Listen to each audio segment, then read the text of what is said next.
Let's talk about the Houston Rockets. The Houston Rockets have been one of the best teams in the NBA since the All-Star break. They have the second best defense in the association and the eighth best offense in the association, which makes them one of the few teams this season to be top 10 in offensive rating and also in defensive rating.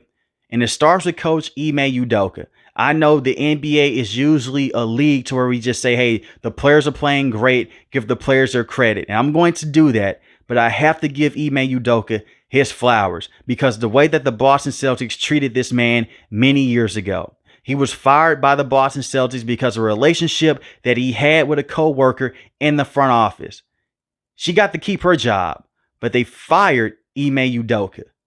And the way the national media came out, they're beating up on Ime Udoka. They were saying, how can you do this? This is wrong. And he had a consensual relationship with the woman. That's what makes this even more crazy. And he was a very good head coach with the Boston Celtics. He helped get the Boston Celtics to the NBA Finals against the Golden State Warriors. But sometimes things can be a blessing in disguise. It wrecked the relationship with Ime Udoka and his partner at the time because he did cheat. And I'm not excusing that. That's a terrible thing. But it's the way the Boston Celtics went about moving on from him and the way how they just pushed it out there to the media and said, hey, he's the bad guy. He's the monster. During that time, the Houston Rockets were one of the worst teams in the NBA. They were a bottom team in the Western Conference. They fired their head coach. And Ime Udoka, he was a free agent. You could bring him to wherever you wanted to bring him to. He could talk to whatever team. And there was a lot of rumblings at the time to where he could possibly be blacklisted by the NBA. The Houston Rockets said, forget that, we're going to bring him in. And over the last 2 years, we have seen the Houston Rockets continue to develop year in and year out. What he was able to do with the Boston Celtics, he's doing right now with the Houston Rockets. The Boston Celtics at the time, and they still have Jaylen Brown and Jason Tatum, two tremendous players. They were not known for their offensive abilities to go out there and overwhelm you on the offensive end, even though they could. They prided themselves on defense every single night because Ime Udoka is an aggressive head coach. Look at the Houston Rockets right now. By bringing in pieces like Ime Thompson via the NBA draft, bringing in Dillon Brooks via free agency, you have locked down your wing positions down to the T. Dillon Brooks was a very good defensive player with the Memphis Grizzlies, but his offensive game was not there. He was a scapegoat for the Grizzlies. He came out and he said, I'm not going to respect anyone until they give me 40. He said that against LeBron James and the Los Angeles Lakers.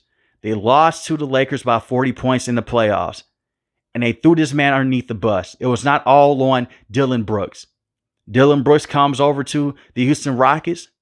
He's been their best three-point shooter this season statistically. He's shooting 40% from three, which is crazy to think about.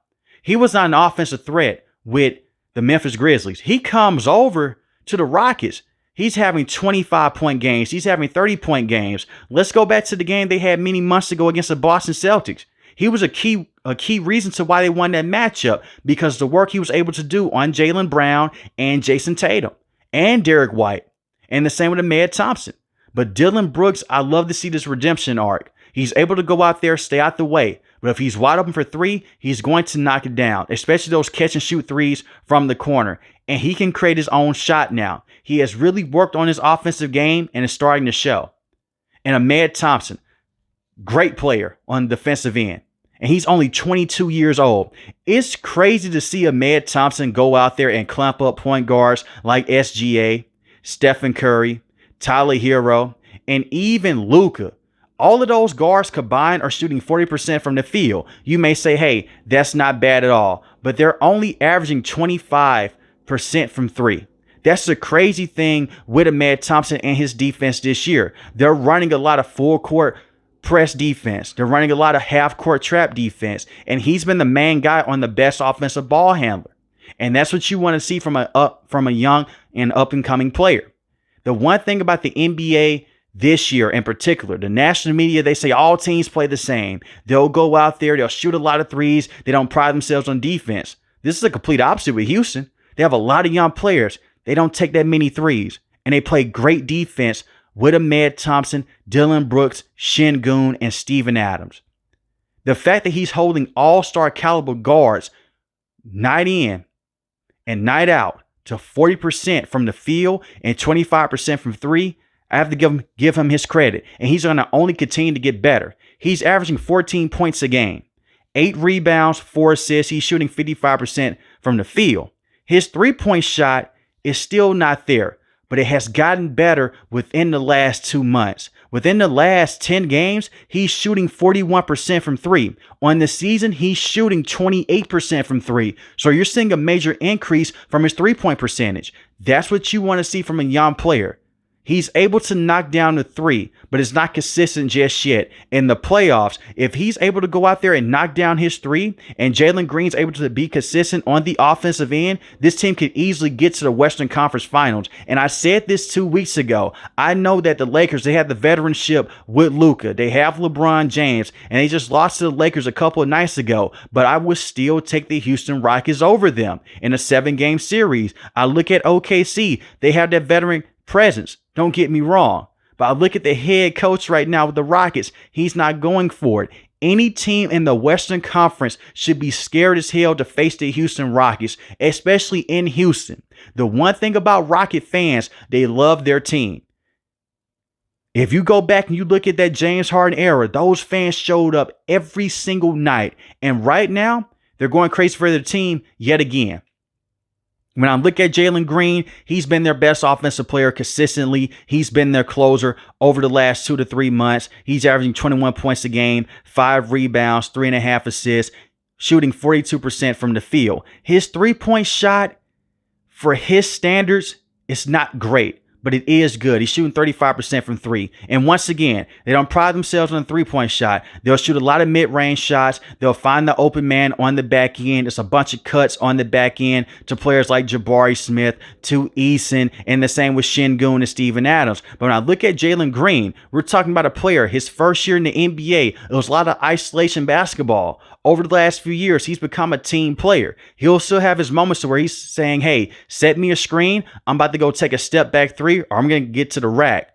And you live with that because he has been amazing at closing out games over the last 3 months. And if you don't believe me, listen to these numbers. Jaylen Green against the Golden State Warriors, 21 points. Against OKC, 34 points. Utah, they're a terrible team. They beat them 143 to 105. He had 22 points in that matchup. But against the Phoenix Suns, 33 points, and they defeated the Suns 148 to 109. Once again, you can say the Suns are a bad team. You can't help who you play. But against elite level competition, Jaylen Green has also went out there and he has stepped up and he's shown out. Against the Los Angeles Lakers, in that matchup, he did not have a good game. They lost that game 104 to 98. He only had 9 points on the day. He had an off night.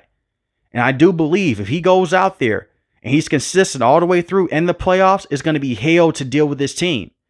The Golden State Warriors were damn near untouchable with this lineup. Stephen Curry, Jimmy Butler, Draymond Green, B. Potts, Kevon Looney. And when they bring in Jonathan Kuminga, it's wraps. They were undefeated with that lineup, 12-0. They go against the Houston Rockets. The Rockets held Stephen Curry to just 3 points on the day. Shout out to Ime Thompson. Shout out to Dillon Brooks. They beat them 106 to 96. They held them to under 100 points. The Golden State Warriors, even when they're dealing with injuries, they were able to go out there and score over 100 points. They did this 100% healthy. And the Houston Rockets made them look like a below average team on the day. Whenever you force Stephen Curry to have just 3 points, you've done your job. And Ime Udoka was going crazy on the sideline, not in a good way, because the 3 points that he got was just a prayer right before he touched half court. And it's because the guys, they were not in his grill. They were not in his face. So Ime Udoka goes over to his players and said, what the hell is that? They go back. They play physical defense with Stephen Curry yet again.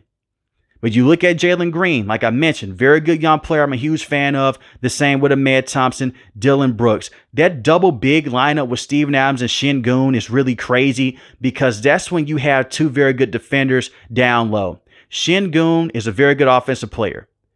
He's averaging 20 points a game, 10 rebounds, 5 assists. He's a complete basketball player. A lot of people say he's baby Jokic. I don't see baby Jokic. I just see Şengün being Şengün. He'll have a lot of passes that just make you say, hey, a big man should not be able to pass the basketball that way. His three-point shot is pretty non-existent. but he is able to go out there and stretch the floor in terms of shooting the mid-range and being crafty on the offensive end in terms to being near the basket. And even when his shot is not falling down, even when he's not having a great offensive night, you have Steven Adams. They can both grab the offensive rebound. They're getting second chance points on the offensive end. And they're kicking the basketball out to Fred VanVleet. They're kicking the basketball out to Jaylen Green. And that's crucial because that resets the shot clock in most situations. So now they have even more time. You'll see certain situations to where Thompson may set a screen for Jaylen Green. And you'll just see Steven Adams and Sengun box out their players and Ime Udoka saying, shoot it, just shoot it. He's saying that because he knows 9 times out of 10, they're going to come down with the rebound. They're going to go back up to get 2 to 3 points. That double big lineup is one of the best lineups in the NBA defensively and offensively, and it helps the Houston Rockets gain an edge. Not too many teams in the association have 2 bigs that can go out there and dominate on the boards. So when you talk about teams like the Los Angeles Lakers, they don't have that right now. And you know, Luka loves to throw a lot of lobs. Steven Adams is a very good defender, and the same with Sengun. They're able to go out there and out-rebound the team, and your three-point shot is there that night, or even if your offense is clicking that night, you're going to be able to win more basketball games than you lose because you're winning the defensive rebounds and you're winning on the offensive rebounds. So give them credit there. Their bench unit is solid. Jabari Smith has not lived up to the hype of being that lottery pick, but he's been a very good player this season, especially with extra spacing. In terms of him knocking down the three, playing very good defense, and just cutting around the basket, he's been a very valuable piece coming off the bench. The one thing that I will say about the Houston Rockets, even though I have so many positive things to say, I wish that Reed Sheppard was a better player right now, and the same with Cam Whitmore. Ime Udoka seems like he is very cold on Cam Whitmore. I hate that. Cam Whitmore was a very good player before he entered the NBA. Right now, he's not doing much. He did have 11 points against Utah. He had 13 points against the Suns, 10 points against the Dallas Mavericks, but he's not playing big-time minutes, and they're not going to play big-time minutes in the playoffs. The same with him and the same with Reed Sheppard. And I'm not calling either one of these guys bust because we have to see what's going to happen within the next 4 to 5 years. But right now, where the Rockets are placed, they can't wait for those guys to go develop. So they may move off of both of those pieces in the offseason. More so Cam Whitmore than Reed Sheppard, but I still like the upside of both of those players.